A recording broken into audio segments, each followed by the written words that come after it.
Hello and welcome everyone to this week's Our Performance Tips.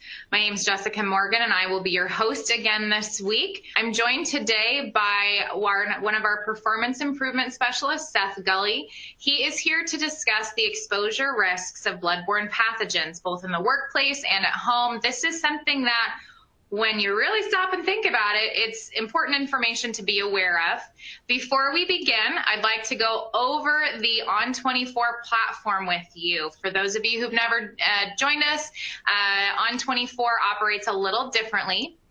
Off to the left, you will notice that that's where the media player is, that's where Seth's bio is, and there is a submission box if you have any questions throughout the event. And on the right, you will notice that things look a little different this week. The globe that you see on there is the link to our website. There is a button to register for next week's Our Performance Tip. And there is some more information available for you to download, including the OSHA Bloodborne Pathogen Standard Fact Sheet and some more information regarding the organizational performance team. And at the bottom, you will notice that there is a link to our continuing education event, which will take place on the 26th of this month. Joe Esty Sr. will be discussing how to manage change. And at the very bottom, you will notice a dashboard or a menu bar. There's lots of fun interaction there. You can share this with a colleague or friend. There is a way to contact us via email after the event. So feel free to move these boxes around, customize this look in a way that is easy for you to follow along.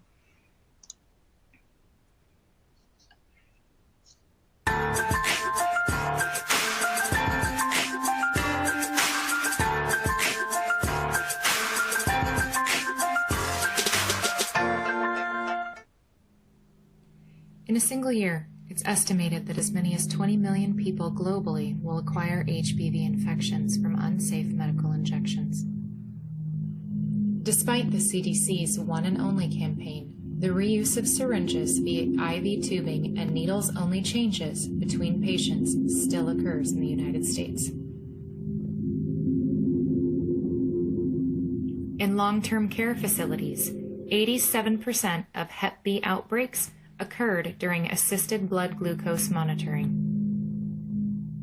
Many of the risks associated with improper sharps management protocols may go underreported or may not be reported at all.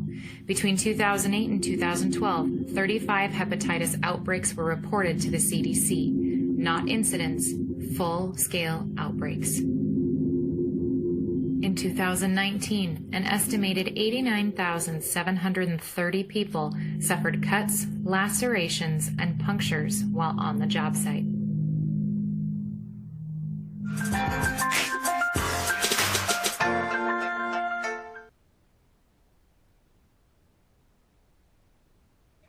Hey, good day, everybody.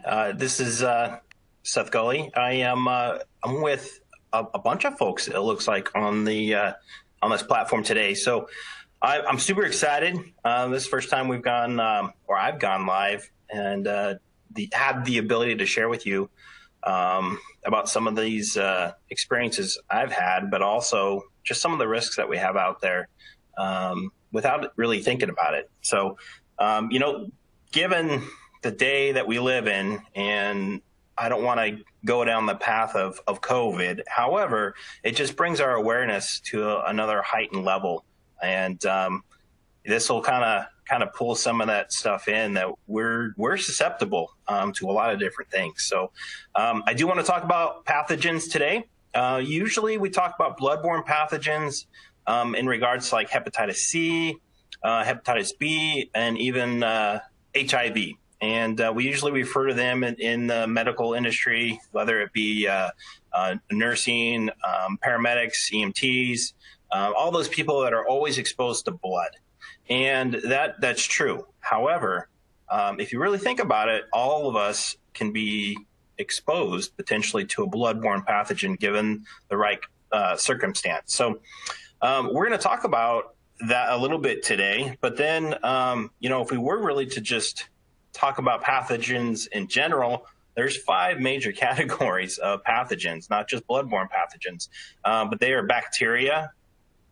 You got viruses, fungus or fungi, protists, and then parasitic worms. And I'm not a super fan of worms. You can probably Google that stuff or YouTube it, and it's not the best. So I get a little nervous when we talk about worms. They're kind of gross. But some of these are lethal. Some of them just simply make us sick. But all in all, there's still things that we come in contact with that really can impact us, can impact our health, or we can be a carrier and transmit it to somebody else. So let's move on. So, and talk about transmission. So transmission can occur in a couple different ways. Obviously, we talk about bloodborne transmission, and we like to think of it as blood only. However, there's a lot of different mediums that blood can exist in, as well as the pathogens themselves. So cerebral spinal fluid, as many of you guys probably know, that's that fluid that's between your brain and the skull in your head. Pathogens like to live in there. They're rich in food for them. And a lot of these mediums are that way. They're just rich in foods for these pathogens to live and exist. And that's where they want to be. So we have synovial fluid in your joints, pleural fluid, your lungs, amniotic fluid, peritoneal, semen, vaginal secretions, blood. And then we also had bloody fluid contaminating blood. So this could be vomit. It could be even if you are, sweating and you are bleeding at the same time, you can mix blood and sweat together, right? So anytime there's access or there's a medium that is going to carry a pathogen in it, it's going to live there, and it may only live a short period of time, but if it gets transferred to you, then you can basically offer it a better environment, and it can grow and reproduce, and now you've basically contracted that pathogen. So we'll move on to the next slide. So with regards to that, our fun, man, my mind just went blank. I'm looking at it here. Our rugby player.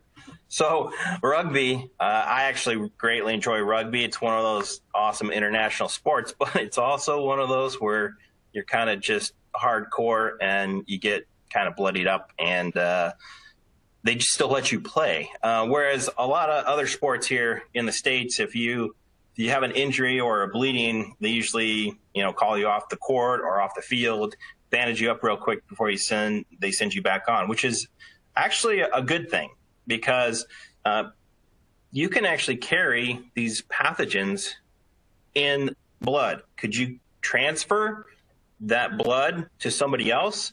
So let's say they have an open sore, they have another injury themselves. You have blood-to-blood contact. That's really all you need. So theoretically, yes, you can undergo or receive a pathogen by simply playing a sport. However, there's many other avenues that have to take place. There's many other factors, and everything just has to align perfectly. You got to have enough quantity of the pathogen in order for it to exist and survive. You got to have the right medium. You got to have a good transfer. But theoretically, yes, you could receive something by simply playing sports and transferring of blood on individuals on a field of some kind. So let's look at ways, though, that it's not transferred. Obviously, there's countless ways that we can transfer it, but it's easier to look at the things that don't transfer, such as handshakes or casual contact with people, hugging somebody. I'm bringing forth this information to you, not so that you're, standoffish to people, which we've already been doing this for quite some time. 6 feet, isolation, stay away from people forever, and yes, those are probably the best ways to prevent a bloodborne pathogen transmitting to you. Same concept applies, right? So that means you're not going to get it from a doorknob. You're not going to get it from somebody just sneezing on you. You're not going to get it from a toilet seat or something like that. So, or even swimming pools. I know people think, I'm not going to swim in there. Somebody who's infected or has something. It's got to be the perfect conditions for something like this to take place. So just be aware of that. It's not as easy as I'm making it sound, but it could be, given the right circumstances, right conditions, right amount of pathogen. All right. So how do we prevent the transmission of pathogens? Well, going back to our human performance background here, we actually, which we perform here at Lucas, we do a ton of training on human performance improvement. And even using the methodologies, they have the wonderful Swiss cheese model, which basically breaks down different barriers. So the more barriers you have, the less likely you are to, transfer into an accident or an injury of some kind. But also the right barriers is also a big factor. So you could just put some barriers in place, whether they be a procedure or whether they be PPE. But if it's not the right procedure, right PPE, then that barrier really doesn't apply too much. But, as you get more and more of them, or you even engineer controls so that you don't come in contact with these things, such as, going back to the sporting event where, in their policy or their procedure, they, somebody gets injured on the basketball court, that individual comes out and then they use an engineering control by placing a bandage over it, wrapping it up. Then that engineering control was that process, that whole procedure of pulling them off, taking care of the injury so that they're not exposing other people.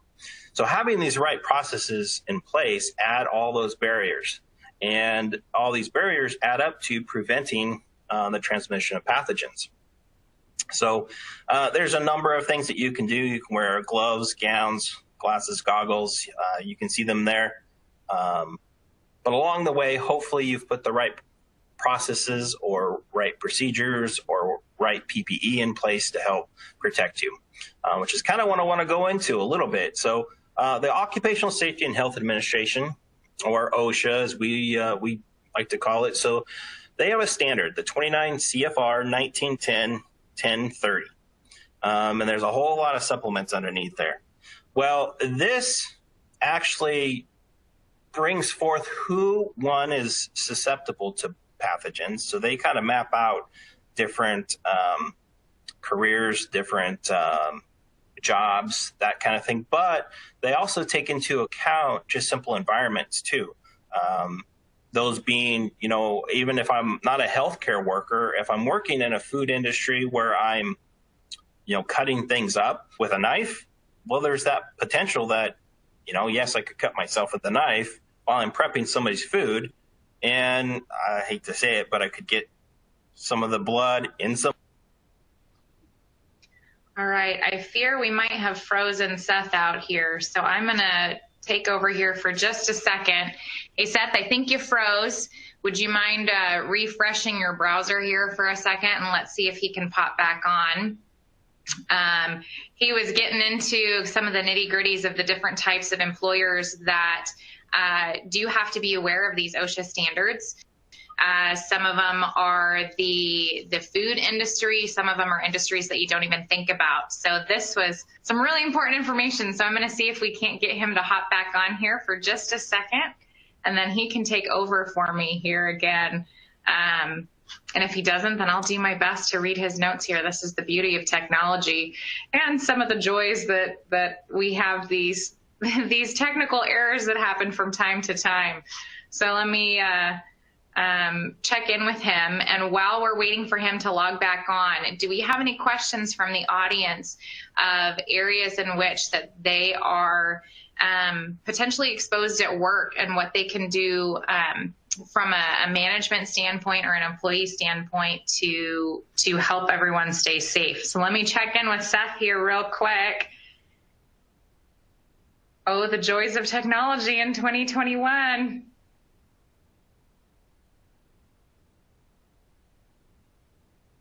I don't see that he's popped back up here yet. Seth, are you in there, bud? Oh, he is still frozen, everyone. Let me check back in here. So to continue what he was discussing, anybody can be exposed during an accident, whether they are working in a lumber yard and there's a full-scale accident.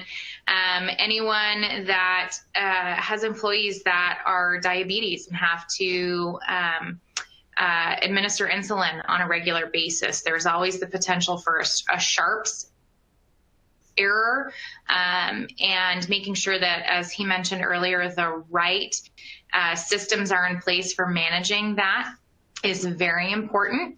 And so feel free to download that OSHA brochure that is the PDF that's in here as additional resources, and that will go over a little bit more of the fact sheet information for you.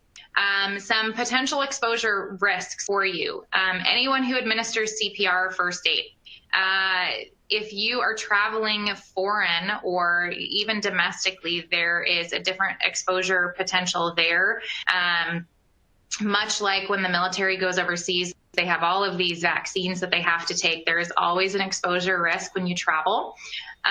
Food workers, obviously, as we mentioned before, if you are using a knife, there's always the potential for error. And janitors have the massive responsibility of making sure that our work environment is clean. We've seen the huge swelling of support over the last year of the people who take care of us and keep us clean. Obviously, general healthcare workers, school bus drivers, school teachers, daycare workers, they have that joyful task of taking care of little people and the bodily fluids that are associated with that. Construction workers, laboratory workers, you never know sometimes who potentially has the opportunity to be exposed. I'm going to see if he's back yet. Seth, are you with us yet? And he's got far more stories for me now. He's still showing up as frozen there. So Seth, why don't you log out and log back in and see if we can't have you join us for the tail end of this. Moving forward, many of you may or may not know that OSHA's Bloodborne Pathogen standard requires that employers offer the Hep B vaccine to any employee, well, the series of vaccines to any employee who is reasonably anticipated to have exposure to blood or any potentially infectious materials. The offer must be made within 10 days of employment and at no cost to the employee. The employer's exposure control plan must specifically address the provisions for the Hep B vaccine and all unvaccinated first aid providers who render assistance in any situation involving the presence of blood, regardless of the exposure incident, of the actual incident. The provision of appropriate post-exposure evaluations check in on them as prophylaxis, and any follow-up that these employees experience as an exposure incident. So it's really important that the employers are aware of OSHA requirements. And again, let's check in with Seth one more time here because we're coming close to our Q&A time. And I still see him frozen there. So c'est la vie. I'm feeling like we'll iron all these kinks out eventually here. So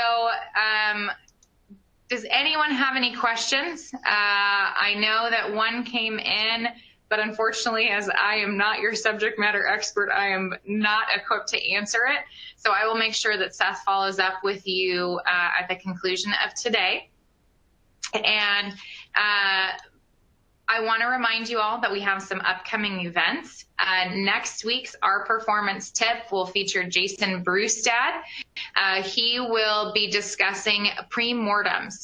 This is an HBI principle, how a premortem analysis is very beneficial at the beginning of any new major projects, any capital projects, and he'll discuss premortem that he ran on a project that he was involved with while he was in the Navy, involved in diving. And our next continuing education event, as I mentioned earlier, is with Joe Esty Sr. He will go over change and how organizations address change. Why do some improvement changes? Why do some ideas flourish? And why do some flounder? And again, I'd like to thank you all for coming, and I'm sorry we're cutting it short, but my presenter has timed out here. So I'd like to thank you all for coming. If you would like some more information for your business, your employees, to know if they fall under the OSHA standard for risks, please feel free to reach out to us, drop us a line at that Contact Us button, and ask the question, hey, this is the potential idea that I have. This is my concern. And then our performance improvement specialists can help you identify if the OSHA rule applies to you. They can help you write an exposure plan for you and then train your personnel as well. And it's all via our uniquely Lucas methodology, which does incorporate human performance improvement, all in an effort to help keep your employees safe. So again, I'd like to thank you all for joining us, and I apologize that we had a technical glitch, and we look forward to seeing you next week.